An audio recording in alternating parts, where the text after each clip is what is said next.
poem I'm going to read actually was written for Roberta's cat, Eileen. And Roberta contacted me some months ago and said she could write a poem for my kitty because I want to have something to remember her by when she's gone. And I met Eileen. I didn't know Eileen well, but she told me some things about Eileen, and so I extrapolated from that quite widely, as you'll see. Yeah. So this is for Eileen the cat.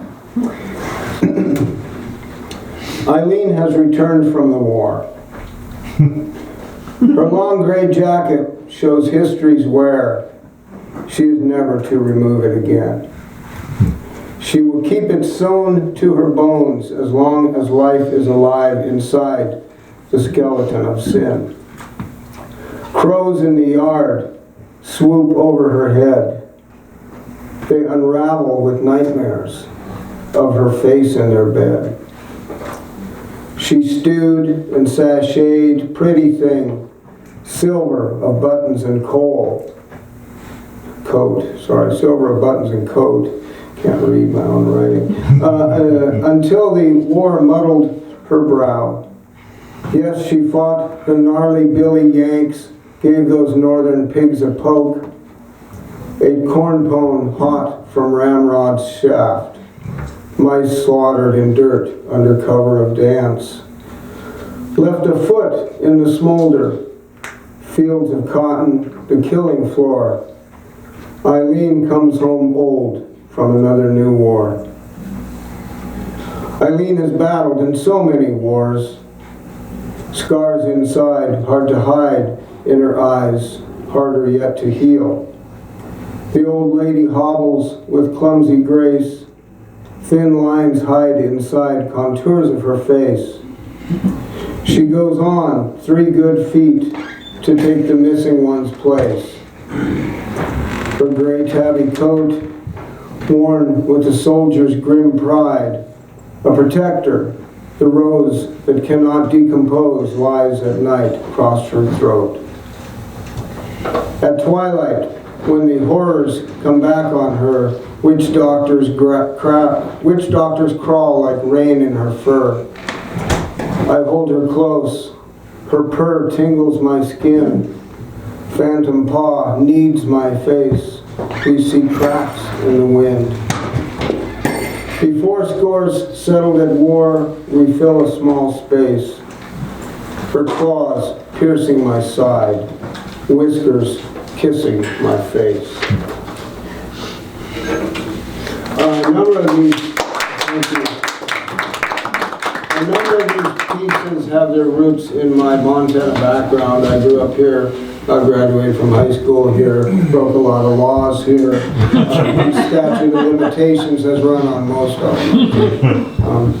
But a lot of them are from being a Montana boy who went elsewhere. So this is called The Lovesick Farmer. This is one of Craig Edwards' favorite pieces of mine, so it must be good. The Lovesick Farmer. Each day, he pulls on boots, crawls under his old hat, slides tired shoulders into a worn coat, pedals his bicycle from the farmhouse to the shed where the old tractor waits for a shot of ether and a turn of the crank. His tractor is obsolete, Minneapolis Moline with a hand clutch. It only pulls 18 feet and has trouble on side hills. Other farmers mock him for equipment shortcomings. Get rid of that thing. Nobody farms with a yellow tractor these days. The lovesick farmer will never betray his sweet Molly, his wife of the fields, his lover atop the patient soil. His bride of flesh and bone, she's a long ways gone now, he says. She fell dead that year when the weevils came like a cloud that ate holes in the sun. When they were young and in love, the farmer courted his gal in that old blonde tractor. They drove to the outdoor picture shows and drug a rake in the road ditch at night to badger the raccoons. On warm summer nights, you will find him by the field's edge, diesel motor idling in the wind. The lovesick farmer stands as a tear crops up. He throws silver crescent wrenches at the unforgiving moon. The ghosts of the good years are sleeping there, he tells the old tractor, as if knowing truth changes truth or hides time neath the turn of a wheel.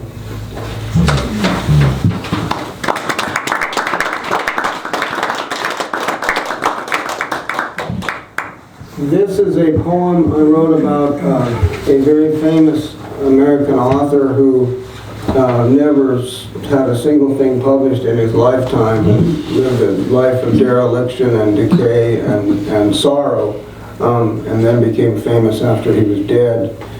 I'm hoping for similar. It's called Before the Ripping.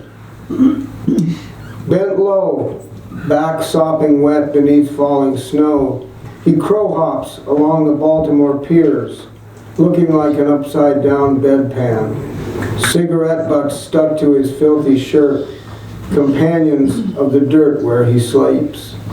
No way to gauge the hurt of the alcohol, the drugs his friends keep alive in his pockets. He dies in silent chambers, peals of laughter trapped like fatal vision inside empty sockets. Wheels hang from bleached walls, no carriage to complete them, just his marriage failed and twisting. Defeat where misery stalls, the slow misery festering within. Poe, the failed poet, he is gone, but still here, stands ethereal, almost as real dead as alive, like some crumbling cathedral, skin tortured thin as regret stretched over bone. It howls like the start of a wind, his words carved black into stone. A cat starved behind walls, feeding on treachery's heart. It calls and it calls. Thank you. And I'll finish this first segment with a kind of a long story. Long stories are hard for people to stay in tune with, so pay attention. This is kind of an unusual love story, and it makes reference to some pop culture. I think most of the people here are old fogies enough they'll know what I'm talking about. But you know, you go to some place where you don't know anybody, it's a social situation, and you feel stressed, and somebody comes up and asks you, well, who are you, what do you do, and you just kind of lose it, you just don't know what to say, so you say something you didn't plan. That's what this is about. It's called When Submarines Attack. I've always felt awkward in social situations with strangers. I guess everybody does. But for some reason, when I find myself in that sort of setting, my reaction is as unusual as it is involuntary. I just start lying like a madman. For the past several years, I have been telling complete strangers that I was involved in some vague military operation where I was living on a submarine. I don't know what started it, but now I just lapse into it before I even realize what I'm doing. Before I can stop and think, I've made a bunch of statements that I cannot walk back. The truth is, I've never even seen an actual submarine, much less been in one. I'm a big fan of pop culture. When I was a kid, I watched old reruns of Voyage to the Bottom of the Sea on a retro TV channel. What I learned on that show is all I know about submarines. Somebody asked me about myself and I say, well, I was in the military and spent a lot of time on board some big submarines. From that moment on, I'm totally irrevocably screwed. I'm in a near panic for the rest of the evening, trying to remember every detail about the TV show. I try to be vague about what military operation I was a part of. I might say, it was a very secret operation. I still can't really talk about it at all. Or else I might go with, it was incredibly dangerous, stressful, and top secret. I'm still living with the trauma. If I manage to make some statement to that effect, sometimes it makes people step back and not start asking too many questions. If I don't manage such a proclamation, then before I know it, I am in the thick of it. Where did you serve? Were you in the Navy? Yes, Navy, yes. Underwater mostly. I was most of the time underwater. Serving, I mean, I served underwater. Ridiculous. But then more questions and it would always get worse. What did your submarine do? Oh, not that much exactly. You know, snuck around underwater trying to spy on other people by getting into their own private water without them knowing about it. Wow, you mean like the Russians? Did that work? Well, not mostly, sometimes, but generally they would find us with big ships on the surface and then there would be hell to pay. How so? Well, they would start by dropping depth charges at us. They were like big barrels of toxic waste that would explode. But the enemy wasn't very good with them. They mostly blew up too soon or too late. What was your job on the submarine? Me? Oh, it varied, just this and that. Like, give me an example. Well, sometimes it was the periscope. I was in charge of periscope stuff. Like being a lookout? How exciting. Yeah, but no. I mean, it wasn't that exciting. And a lot of what I did was more like maintenance on the thing. Sometimes I got to look through it just a little bit. How fascinating. Was it the mechanical stuff, like hydraulics, or was your job computer related, like software programming? Red flag. I didn't know anything about computers, and I could shoot myself down in just seconds on that subject. Oh no, not that stuff really. It was more like, well, lubrication. Lubrication? Yeah, like we would grease up the pole really good so the periscope could go up and down and in and out, real smooth like. The captain, I mean the admiral, he would call me on the big bullhorn thing and he would say, "Private, get down here and grease this pole." He actually said that? Hell yeah, he did. He was really a forceful guy. Did they call you a private in the Navy? I thought that was the Army. Hell, I don't think I am supposed to comment on that. It might be classified information, actually. What about torpedoes? Did you ever fire any of them? No, I didn't like to shoot at things. Still don't. So you weren't in battle? Not really. One guy turned and called him his friend. "Hey Charlie, come over here and listen to this guy. He is telling us some really interesting shit." I winced. "But people tried to blow you up with depth charges. Didn't that make you mad?" "I guess it did. It didn't at the time. It kind of does now, thinking back." A high-pitched voice came from behind me. "Excuse me, just curious." I turned around and was looking at the top of a young woman's head. She had to be 5 feet tall at the most. "What's that?" I asked. She looked up and smiled.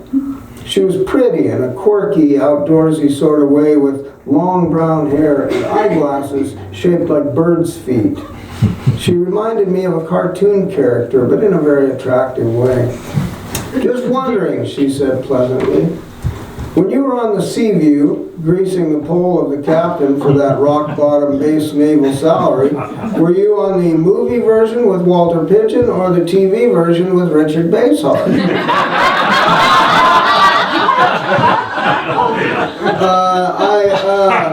I nearly dropped a depth charge on the shore. Did you do some time on both? She had the sweetest smile. She was skinning me alive, and she knew it. The other two people I had been talking to looked away. At least one of them had figured out what was going on and was waiting for her to drop the hammer on me. Have you spent some time in submarines?" I asked. I actually live in one, she said, but just like you, I watch little toy models of them on television, same as you. With the last sentence, she used her index finger to poke me in the chest 3 times, once for each word. One of the 2 people watching rolled his eyes and walked away. The other one didn't seem to understand what we were talking about. I don't know what to say. No, I don't suppose. Not knowing what to say in strange social situations is probably your natural state. I was trying to make a comeback, but was in uncharted territory. Did you say that you live on a submarine? I did say that. Is it true? I asked. I decided my best defense was a good offense. Or do you fantasize your life inside of a Beatles song, the way I used the Submarine TV show? Is your submarine yellow? Is your dad Admiral Halsey? The woman looked up at me with a big smile and didn't give an inch. She had me completely at her mercy. Finally, after a long pause, she punched me in the shoulder. Don't worry about any of this stuff, she said. Listen, you seem like an interesting guy. Weird, but interesting. Would you like to have a cup of coffee with me on my yellow submarine? It turned out she did in fact live in a submarine. However, it was what you would call in dry dock. It was sitting in the expansive backyard of a cluttered, junky, half-falling down old house on the west side of town. There were old plastic milk crates piled up next to the sub. We used them to climb up to the top in order to get in. This is my father's property, she said, standing atop the small vessel with the moonlight at her back. The breeze moved through her hair. I stood on the crates and admired her unusual beauty. What do you do if you're inside and somebody moves the crates so you can't climb down to get out? I asked. She laughed. Torpedo tubes, she said, plus they make good bunks. We descended the ladder into the old sub, which was actually nicely decorated. It showed the touch of a woman who went her own way. The floor was carpeted with old cloth flower bags that had been expertly sewn together. She had glued old record albums to the wall, not the sleeves, but the plastic LPs themselves. They looked like shiny black portholes with labels. Looks like you have a near complete set of Herman's Hermits on vinyl here, I said, as she brewed coffee. Do you know how many middle names Peter Noon has? I wasn't sure she would recognize the real name of Herman, the front man for the 60s bubblegum rock group. I know that none of them are Herman, she replied. Then she got on her tiptoes and kissed me. It was a quick kiss, but had some punch behind it. I staggered backwards a step. Peter Blair Dennis Bernard Noon, I mumbled, and she kissed me again, longer and harder. I managed to put the coffee cup down on something without dropping it. You are really a fan of 1960s pop culture, aren't you? She said softly. Her smile was overwhelming. This is the oddest... Did you say your father owns a submarine? How did that come to be? I am very awkward when it comes to situations with girls. I was blathering. She was unbuttoning my shirt. I can see that, she said. My father was a junk man. He got this thing from the Navy surplus somehow. I don't really know. He died and my crazy stepmother lives in the house. How fascinating, I mumbled. She was starting to unbutton her own shirt. Yes, fascinating, isn't it? She said. I'm really glad you came to that party, even though I ended up looking like a damn fool. She smiled and took the bird's feet off her face. Have you ever made love underwater? She asked.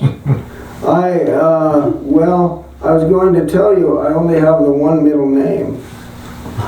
I don't even know your first name yet, she said. She unbuttoned my pants and they fell to the floor. I believe there is a name for the floor of a submarine, I said, but for the life of me, I don't know what it is. Gently, she took me by the hand. and pulled me in the direction of the torpedo tubes. Thank you very much.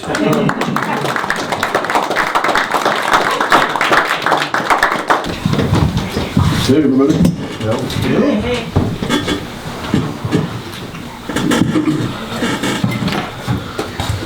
Thanks, Craig and Roberta, for having us back. And it's really good to see all you guys again.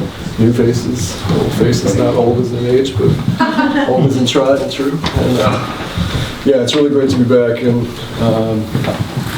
I was struggling this go around.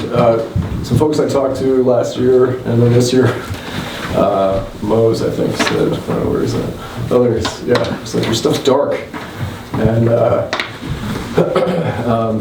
and a lot of that was because of stuff that was happening to me at the time. And, you know, when you're trying to get that stuff out and find the truth of it, you know, it can come out that way. And so this year I was really trying to find what it was that I could bring that, you know, could serve you guys as much as poetry should, which is, as another poet has said, a poetry that doesn't lie. So I went back to a collection of poems I wrote while I was in China about 6 years ago, teaching English in a small rural community, and their state farm fields, all the crops go to basically HQ, and they get distributed everywhere else. And so I was teaching English in a little village there, and there was an American factory right on the edge of town, and then the expanse of their wheat fields. So this poem, the town is called, or the village is called Qinyunjin. It's been a while since I've spoken Mandarin, so it's going to sound really bad, which it's going to sound strange anyway. But so I'll try, in each poem, I'll try and give you a preference and stuff that's going to come up. So the Chinese refer to us Americans as Mei Guao Ren, which means literally beautiful country person. And so they call America beautiful country, and then we are the people from that. So it's Mei Guao Ren. This is First Eyes, Qinyunjin. Most of us, I suppose, become children again when we enter the slums of Asia. C.J. Cook. Beijing bus to the village in camera shutter dreaming. I am American, Mei Guao Ren. Cotton in an apothecary bottle, shreds pulled, dipped in a viscous crimson. Eyes of 18 cranes pour onto construction sites. Power lines swim in waves to 4 cooling towers, billowing, staining the sky, held up by hedgerow housing, graying in the smog.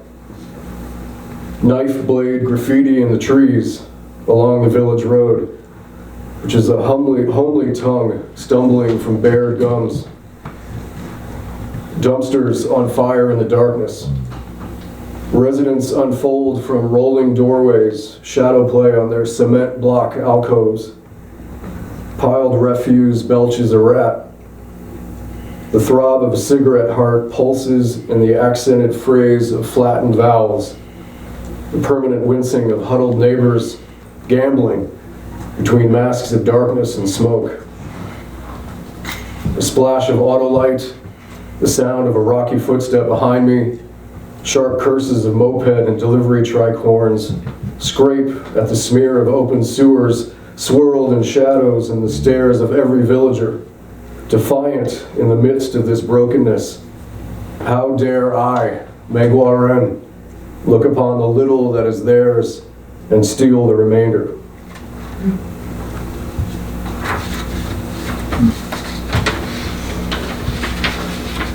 There's a Cantonese proverb which says, if you have money, you can make a ghost push a millstone. This is called iconography. The warm village mourns the air of the American factory, cold and thick with polymer resin in the afternoon light, glaring off the motivational signs in English and Mandarin. Organization, neatness, cleaning, standardization, discipline, training. Only women work the dilapidated brick rooms littered with Sullivan and lacquer drums, piles of craft refuse, broken sheetrock and asbestos, styrofoam cutters powered by car battery electrical boxes, chemical rancor and ultraviolet stuttering on earth as it is in heaven. Huddled sisters scratch the Christian devotionals, statuaries, figurines. In the distance, the proletariat Christ coughs, claps plaster dust in a cloud, kicks it from his sandals, spits.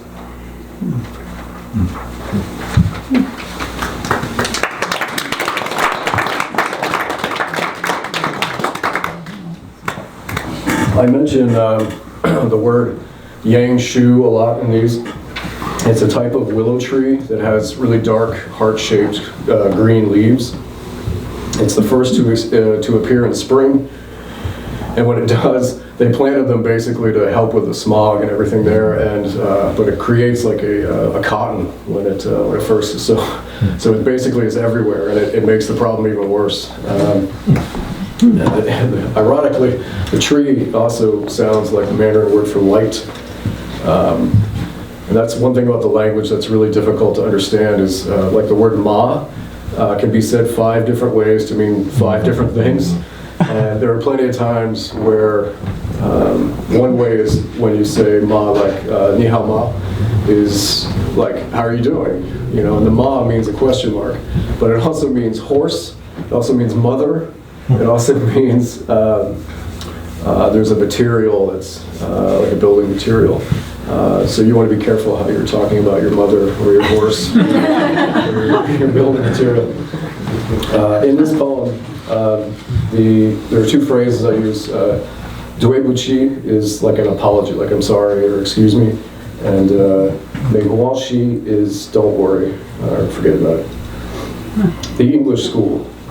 No one knows your thoughts, master, and night is empty around us, silent. Du Fu. We are stronger together, reads the courtyard sign in English and Mandarin.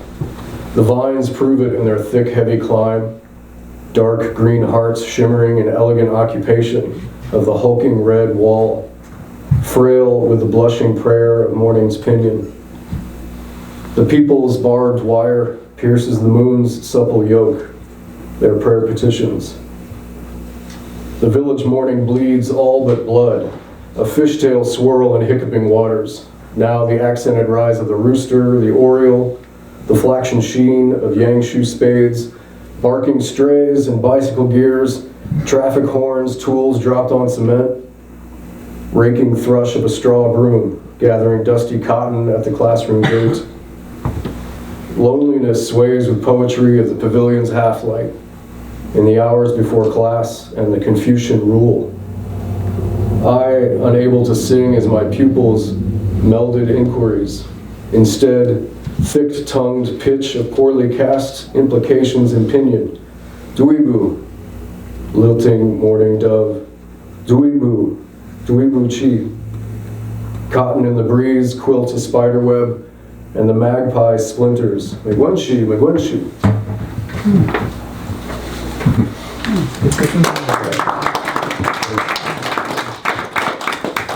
So China refers to itself as the Middle Kingdom, which means that they believe that where they are in time right now is they're in the middle stage of their ascension to being the most prominent kingdom in the world. And they're in the middle stage of that.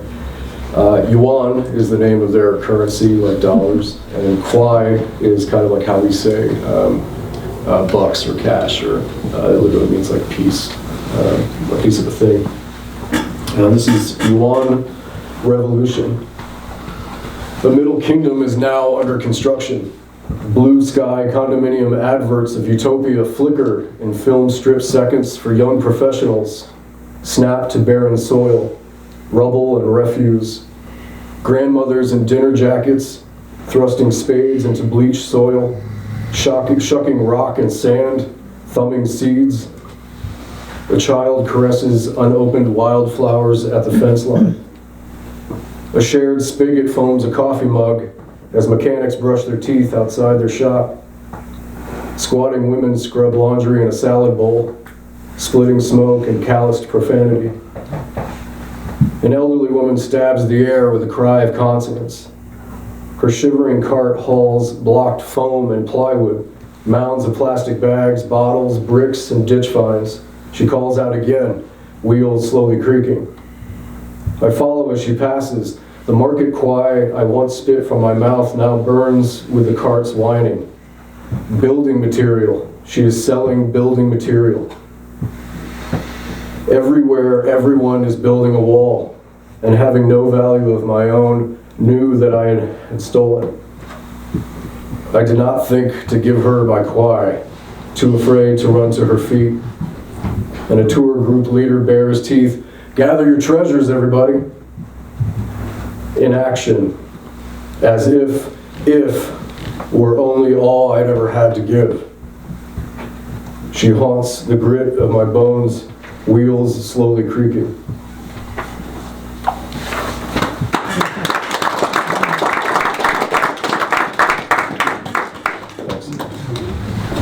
This is Piece for Solo Flute. Curve of the slate river's stillness. Fishing pole lines, the patience of spider legs. The bank glistens with broken bottles, roof reams of waffled tin, mud-soaked clothes and animal bones, sulking black canvas, green netting and fractured brick. Grandmother in a man's suit jacket lifts a stone, stumbles. She piles cement block, unsuited at the helm of her handcart. She is the slow articulation of a phantom whose face we have forgotten. The memory of her trembling like a solo flute played by softer hands.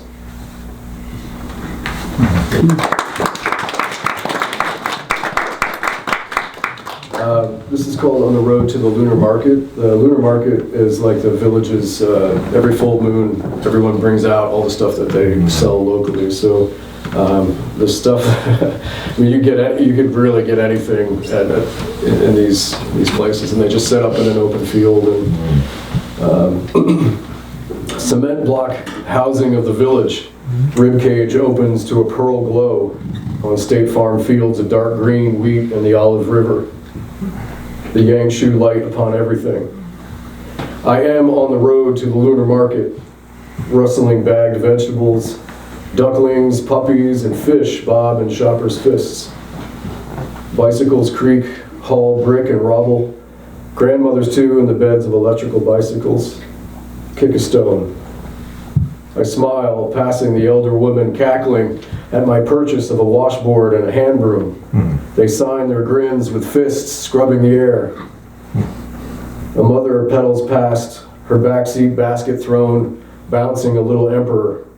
He staring long at us walking round eyes, slowly bestows a wave, a four-finger salute.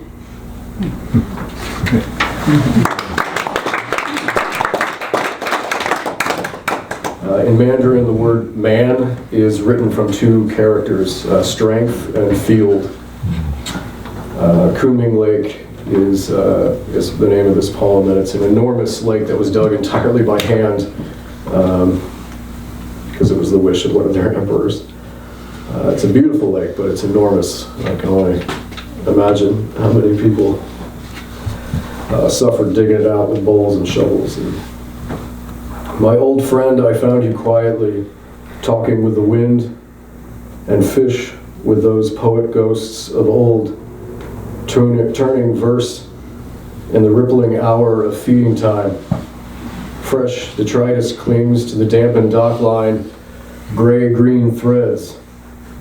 The gentleman fisher slides in on the wind, flutter bulks at the shadow and the scattering of fish. Hungover reflection of the graying line kissing the mirror. Boatman with his hook and spike reaches out to tiny crafts crammed with lake sunning faces. Skiffs heaped with lake grasses. Two men fishing calligraphy.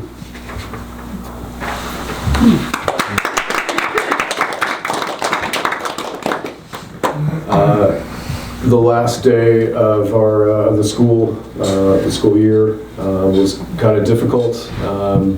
There's a different attention that's paid to teachers. So if students fail, then the teacher is seen as a failure, and so the relationship is very different.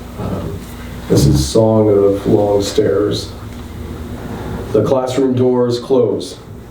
We are broken and remade in the distance between teacher and students. New friends, faces drawn in the Song of Long Stairs, stifled tears and upward glances, our language now solemn, clear as the unburdened eyes of children. Young men swim to embrace, their faces contort, covered attempts at full breaths, choked in painful gasps. Our handfuls of tears hold shoulders and reassurance.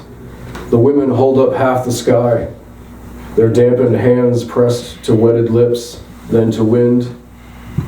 I am broken and remade, a student of their gift hearts and wings, flown home on a held breath, knowing I'd not ever see one of them again.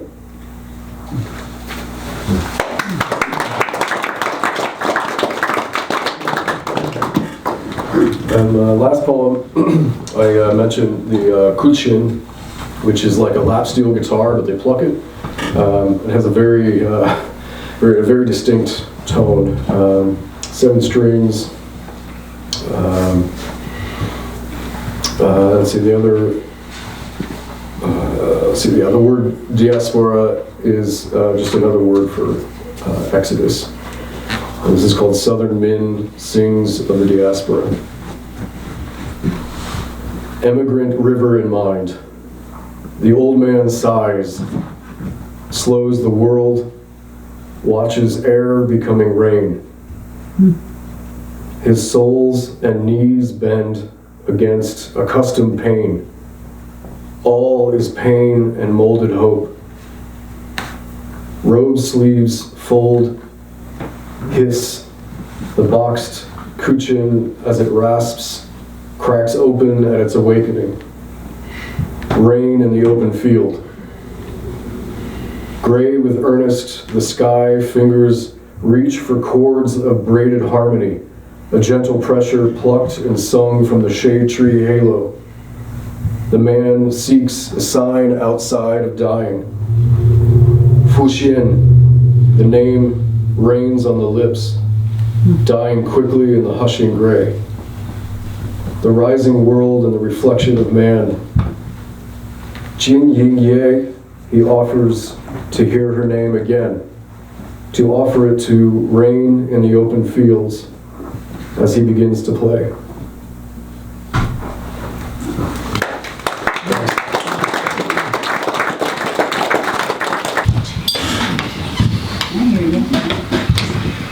Okay, so these poems were, there's actually 2 poems for this last part. The first I wrote here after seeing a steer skull that had been painted with a kind of galaxy on the skull, and I wound up having a dream about it later. This is before the name which gathers the light.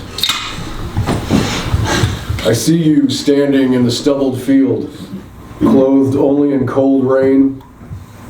Lightning travels the split in the thin, gaunt air, slowly spreads into a pale tree of electricity, limber like the bones of a blind cat, tidal, taut, and languid as it stalks the sound of your breathing. A foal's skull emerges from the crux of the trunk's body and branch, a celestial elegy painted in cold creek fissures, this mask of crevice, crack, and fracture. Your palms rest against its ocular cavities. Fingers slip into the orbital gorges as the skull snaps free. Look into these eyes, long bells of seawater wrung into smoke. How so crowned shall I hail you now, the name shaken in my throat by the ancient ocean in your glance? Where are you in this world of failing words? How may man feel the flame of you when he finds rain in his palms? Speak of your heat with ash in his mouth. Breathe into me your recitation, warming as it raises morning like a lover, listening to the long silvering hour for your sigh, and the soft turn of orchard fruit which gathers the light.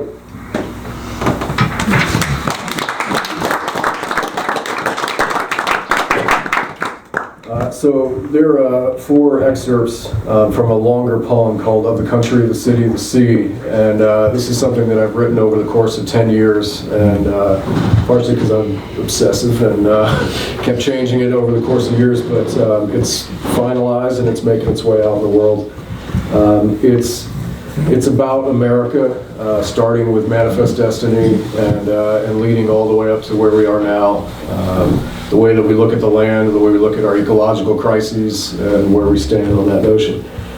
The overall point of the poem is that the world will eventually heal itself with another flood. Scarred fists become hands and fingerprint portraits of American landscapes. As the West opens, make your hands a frame to a long stare, and know it as your inheritance. Homesteader brows pointed to the West, an open tome accustomed to darkness. Faces hewn rough by the journey, knew death and the absence of innocence, ease of its loss. For the promise of place outside of fate, where moss-gowned creeks cut the peak's throat of brushed gold and felled acreage. That's America, the flowery glisten oil blossoms spreading on the water. It was so tiny, nothing. Now it keeps expanding. The anthem of destiny manifests in brow folds, knuckles, muscles of reaching hands, staining the earth with the blood of its brothers. It's the song of southern unrest, Mama's suppertime drawl over the children's backyard quarrel. Mississippi faces gather ghost eyes beneath the Spanish moss. It's the sound of idle searching the West, where stones sing the temptation of Christ in a brand new bread desert of the flesh, where desire wells tracks form over rock and riverbed, lithic signatures crown cliffs and the palpable tension of centuries. A shadow of deadwood stretches out over the desert's rocky flow. Cumulus clouds rise from drop biscuit rock walls, broken open in the sky broken open as man opens earth, moving through the west with smoke and steel. A proud dog smiles, scans the single lane memoriam of rain as a hawk ruminates, cuts the canyon crosswinds ascending the stratonimbus of Sonora.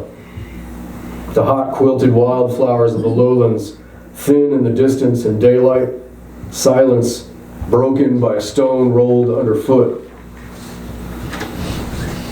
Balmy crosswinds rock the mill fan blades in indecision.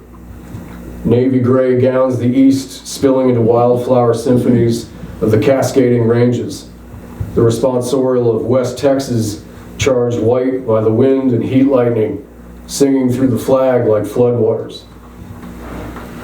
We seek the empty lands to hear their pronouncements and weave their echoes with strands of our braided lives, like fencing wire, aged by wind, wound, silken and merciful. Rawhide strap, wind and a hawk feather spin slowly in the seconds of a vision. The black mask of a wild dog spotted with a map of First Nations. Wind chimes crystalline, slips a tear into the steer skull's eye where once only the noonday demon rose. But this morning an orange wildflower sprung sentinel from the callous drought bed. Shards of shaman ceremonials sift into saliva and the sun's molten arc. A mural of Hopi fire painting flesh and broken teeth. Gray bone firewood weaves prayers in the pine branches. The hours darken eyes like embers, heat wash cupped in elder hands. Faces of kings in the mesa's ridge headdress their vertebrae now scattered naked in the furnace country, souls in stone striations. Stir a spell with your knife in the sky, shudder constellations into the music of their lore like our bodies. It is made of stars, the darkest desert morning, where we are all made small and perfect in its silence. In the deepest breath, you become its expanse and depth and send your light back through the ages.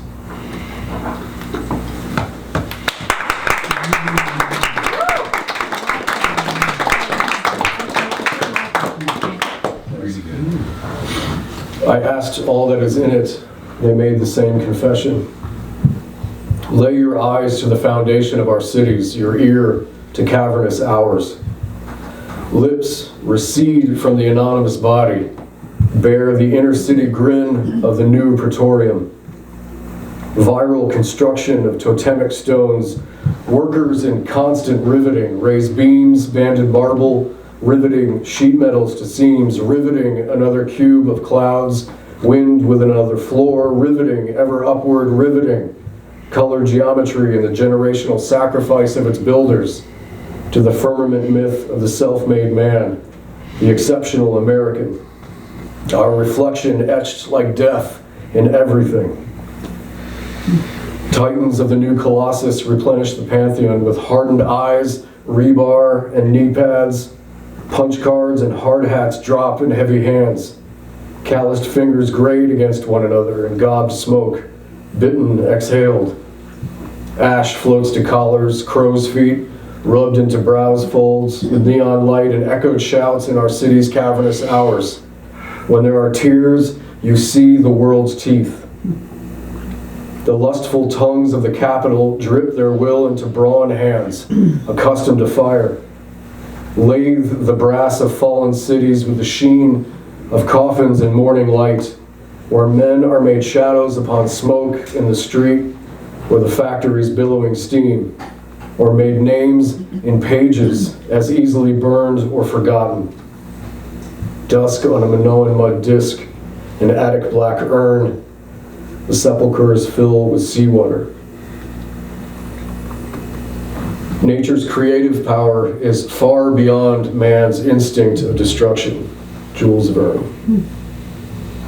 We set to loom the atomic shroud of fire, wove the swelling shadow of our age, fed broken mouths with broken loaves of lead, brass, and ritual steel. Our leaders strode as titans into wrath, their bellies over-ripened with flame, burst through broken ribs, blooming upon the land like umbrellas of blood flowers, raising light to silken steam. Billions exhaled into eternity as the shroud of endless winter parched the country, the cities, the seas. The youth, bound by the neck with a century of simulation and blue light, had been led to believe simplicity is inequity, and so pointed fingers at a wound poorly sutured. As the deserts encroached and our cities rose atop the suffering of immigrant millions. We plunged fingernails into eyes and sawed at our hair, slicing at the starless sky while the mud ash of millions filled our mouths.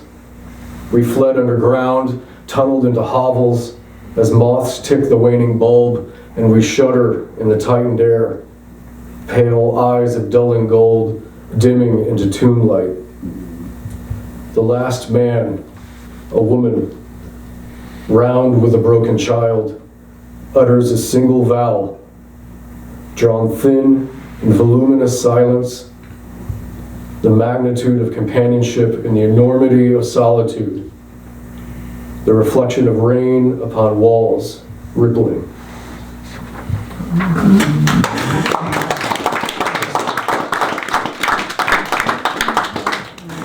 I've already led you astray and said there was two, but this is three, and this is the last one, I promise. This is Piece for Toggle Harpa. Toggle Harpa is a Scandinavian stringed instrument that it's almost like a large violin, but it's played with a bow, and it's very ominous. I played some of it for our workshop folks who who came, and everyone was seriously bothered, which produced some good work. And suddenly, like wood smoke on the passing wind, I am old, peeling green sheets of moss from the cabin's roof. I stand up slowly, lengthen my stare toward the orchard, where coyote boys race through the fruited shade. I look upon the world now and know what decades make of knowledge.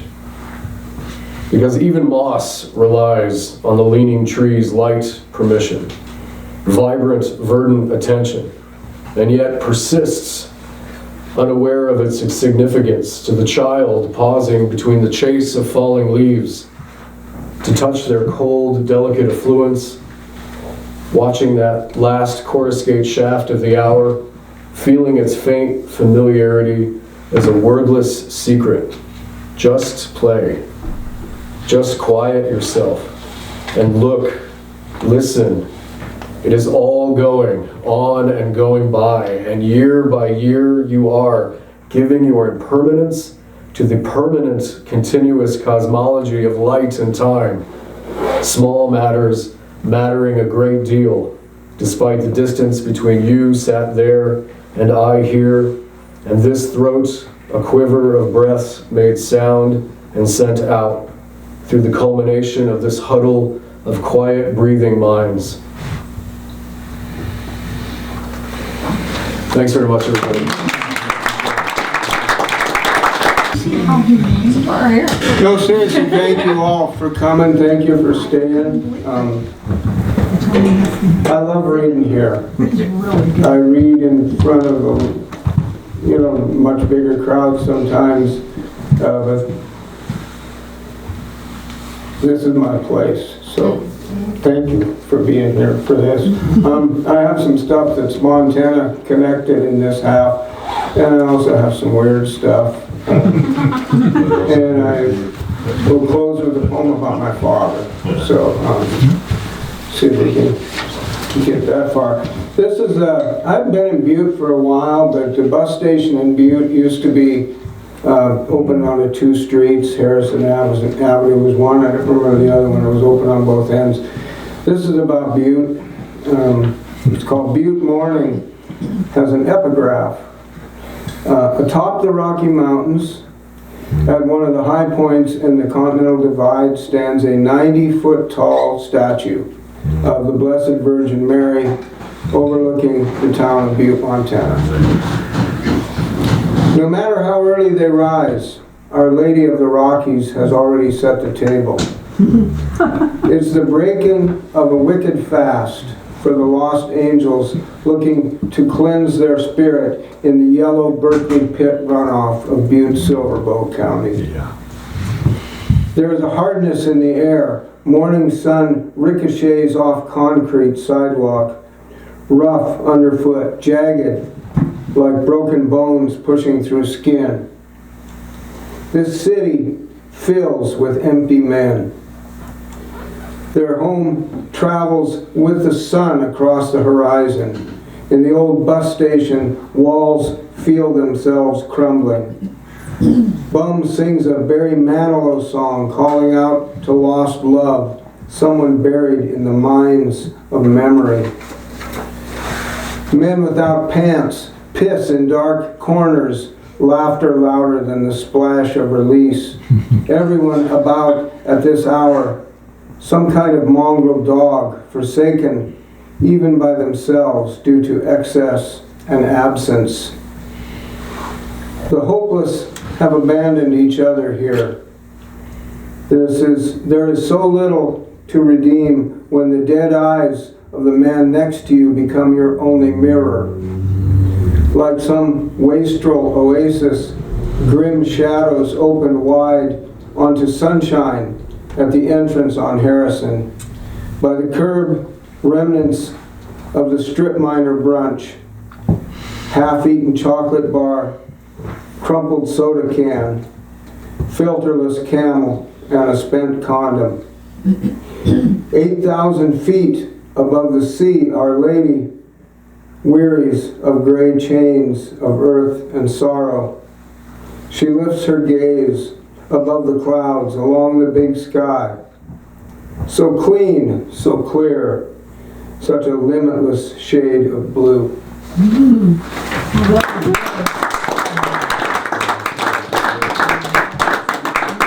This is a fall poem about Halloween, I guess, and what surrounds it. I just wrote this. I wrote this since I got to town.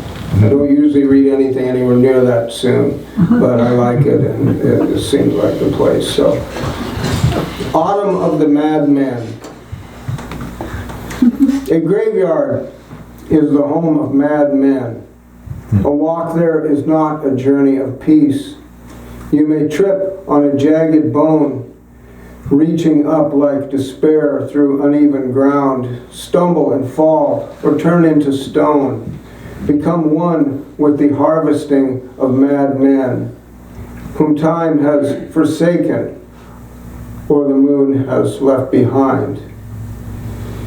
If the graveyard captures your step, if the bones are pulled down through your skin to take autumn's root, to commingle with earthworms and storms, thrash about madly under moisture and rocks, you will become the maddest of men. You will die in the dirt and rise and live again. You return each year to the roots of the earth. Moon pushes you deeper than you believe your soul to be worth.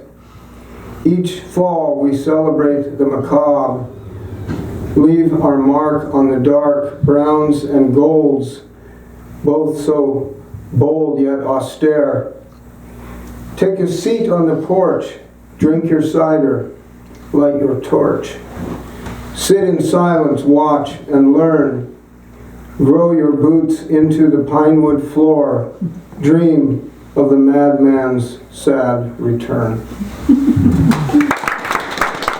Thank you.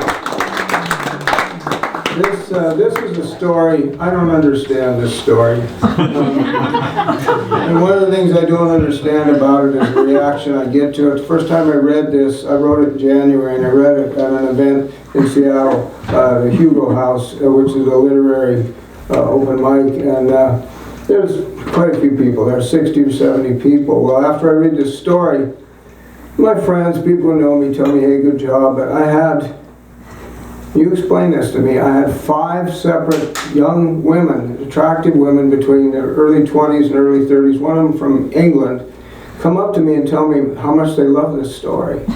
One of them said, I want to macrame that story and put it on the wall of my bathroom. So anybody that understands what would endear this story to attractive young women, let me know, because I don't know what happened here. This is called My Apartment. After a long day of work, I can't wait to get home to my apartment, I told Fiona. She had been assigned the cubicle next to mine almost a year ago, and we had become friends. I watered her plants for her on her desk when she took a week and a half off to go to Barbados with her rich boyfriend. I know what you mean, she said. I like to just become a cocoon and do nothing for an entire weekend sometimes. Yeah, that's what I mean, I said. It was not what I meant. When I got home, there was a lady on my doorstep. I lived in a nice apartment house, and each unit had its own little doorstep.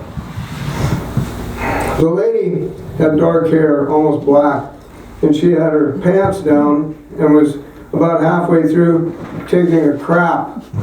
When I approached, she looked up at me, but didn't change her position at all, or posture at all. She had on a red beanie hat.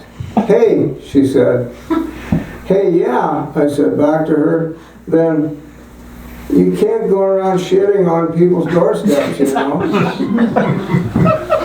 Not people, you, she replied, then grunted a little bit. It was a dainty sound. I only crap on your doorstep, she said, no one else. Do I know you or something? You do now, she said. And it looked like she might be finishing up.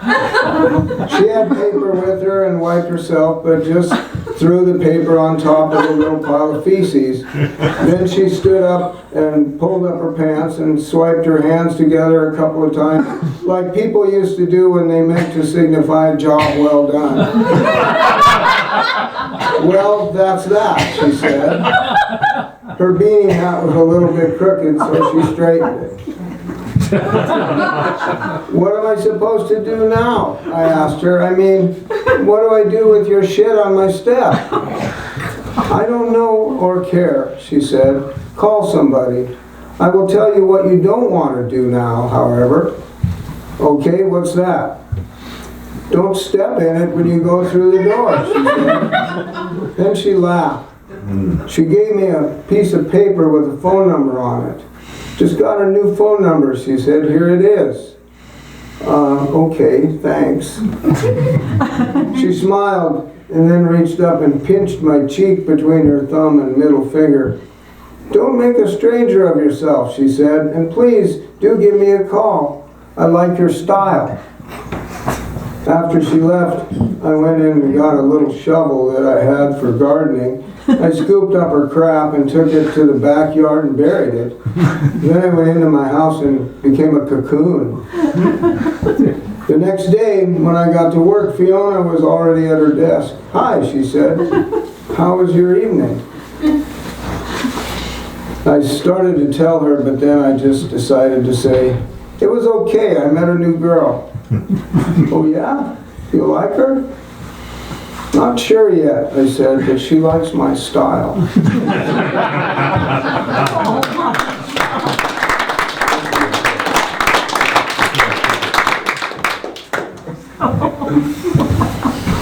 I like to write stuff about crows and death and dark things. So this is a poem called Paradise. High in the gray blue eye of winter, a single bird soars. A single word pinched in his frozen beak. The night's weight labors the flight. Muscles shiver, longing for sun, longing for warmth, still hours to come. Beyond blackness of feather, in bas relief, steel of chilling sky drives the bird on. He craves free wing, lack of warm weather, the thinnest of air, cargo balanced by the threads of breath, so bare, even for the bird most common, equated with death, the journey most grim of a soul dispossessed. Every blackbird who journeys the earth keeps the secrets of death and birth locked hard in a cage of beak and bone, a journey taken alone against sky, against stone. Carrie's word held close as warmth of his breath comes to earth in white rooms filled with well-wishers red, bows his head at the foot of an old woman's death. By her ear opens beak, traveler's word at last spoken, some sounds never meant for the living to hear. Some truths make a dent between heaven and hell, some vows carried forward unbroken.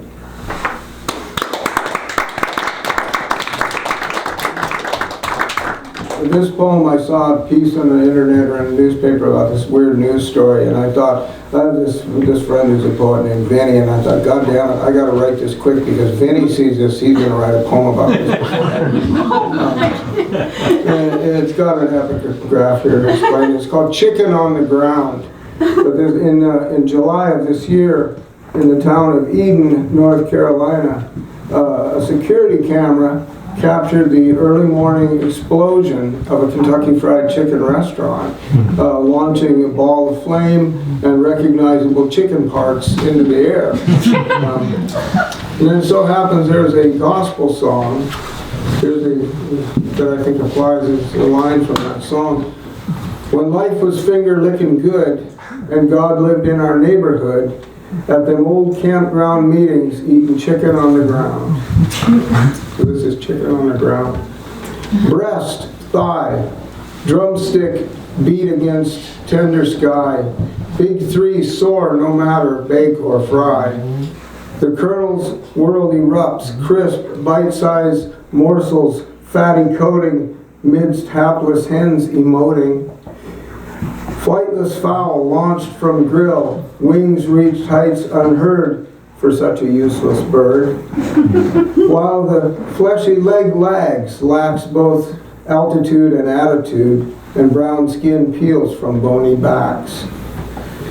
Whenever dead chickens fly, corn cobs and coleslaw in paper sacks, beans baked too wet, spuds mashed too dry, still in style after all these years, choice white meat draped in white suits, poultry bodies brought down to ground, dark meat trampled without sound, while ghosts like feathers fly.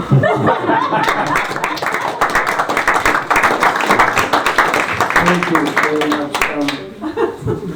Thank you to Craig and Roberta for making this possible. It means a lot to me, just as it means a lot to me that all you folks are here. I have 3 more poems here. 2 of them are Montana related. One of them's about my father, and the other one's some goofiness that Craig suggested I read because he likes it, and it's a good choice. This is called Lonesome Prairie Funeral. This poem was inspired by actually a couple photographs taken by Craig Edwards. And this part's in here because when I don't read this in Big Sandy, I say this. Mr. Edwards is a resident of Lonesome Prairie near Big Sandy, Montana. And then I have a quote from my father as an epigraph. We all need a little help once in a while. No man can bury himself, though a few have tried. This is called Lonesome Prairie Funeral.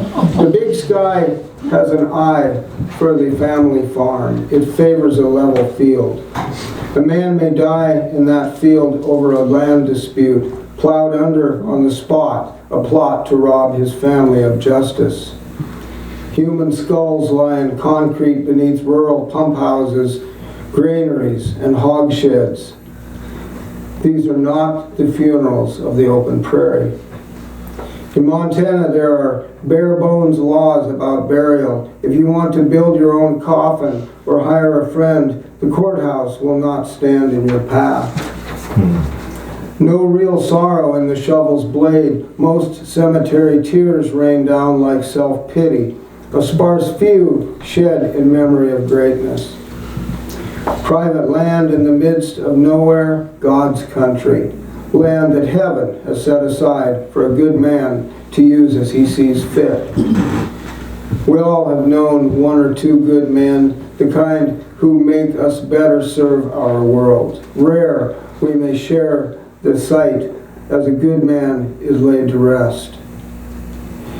If that man, a countryman, has died in his bunk, beneath a blanket of stars and snow, his friends can come together, make a spot on a lonesome hillside, a plot more stone than soil, more history than legend. Someone to say a few words, parka hoods and cowboy hats bow atop mourners' heads. Another good man picks up a shovel to lend a final hand to an old friend, a man now both good and gone.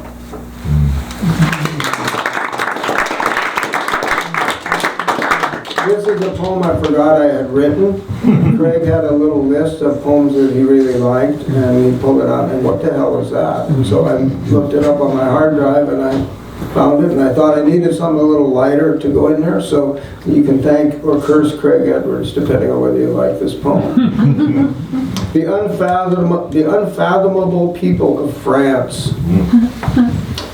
There's a word in the French language, I cannot pronounce it, but it means a man who thinks of nothing but yogurt. He is a man who drifts through life from page to purple page, little seeds in his teeth, stepping in dog shit on street corners. Bus drivers must watch for him, or he will walk in front of their roaring motor coaches, complicate their careers. His daydreams are nightmares for concerned friends, He always has his eyes closed, contemplating smooth, creamy dairy teeming with bacteria. He laps up fruit-flavored Prairie while his wife pleasures her lover in the next room. He snoozes on fainting couches the color of a wild cherry blackberry paste as the cleaning staff steal the candlesticks, calling him Gomer in loud whispers. His trains of dream and substance destroy one another in head-on crash after head-on crash. It matters not. French Gomer is happy. He is content. Yogurt dripping off his chin. Front door wide open. Stray dogs wander in. Piss on the carpet. Rummage through garbage. This is how the people of France see life. Pedaling aimlessly on wobbly bicycles, dry loaves of bread balanced on their heads. They have beautiful cities, skies filled with birds. When they speak, their words sound like singing. What's that there on the cobblestones? With all these birds, it must be bird shit. But wait, how can you be sure? The sun is shining. We are all drunk on wine before noon. Mm-hmm. It just seems to me that it might be yogurt.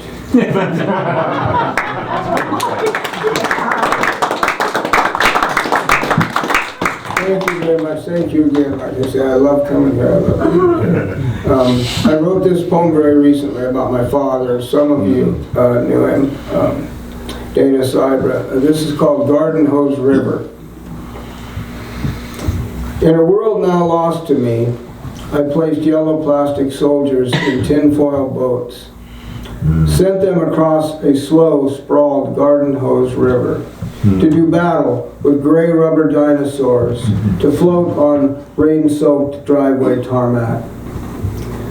I don't remember who won that war, or who I wanted to win it for. Like most valiant battles decided by emotion, passion, timing or whim. I do know that sometime between then and now, I lost my father. I stood beside his bed, watched him turn his head, bend at the waist, rise up from the mattress one time, a ragged nod to death's arrival. He passed in the hospital he had helped build 30 years before, fallen into a hole dug for concrete foundations, broken 2 ribs. There wasn't even a doctor's office in town. Another 30 years down that road today, I feel my shadows lengthened.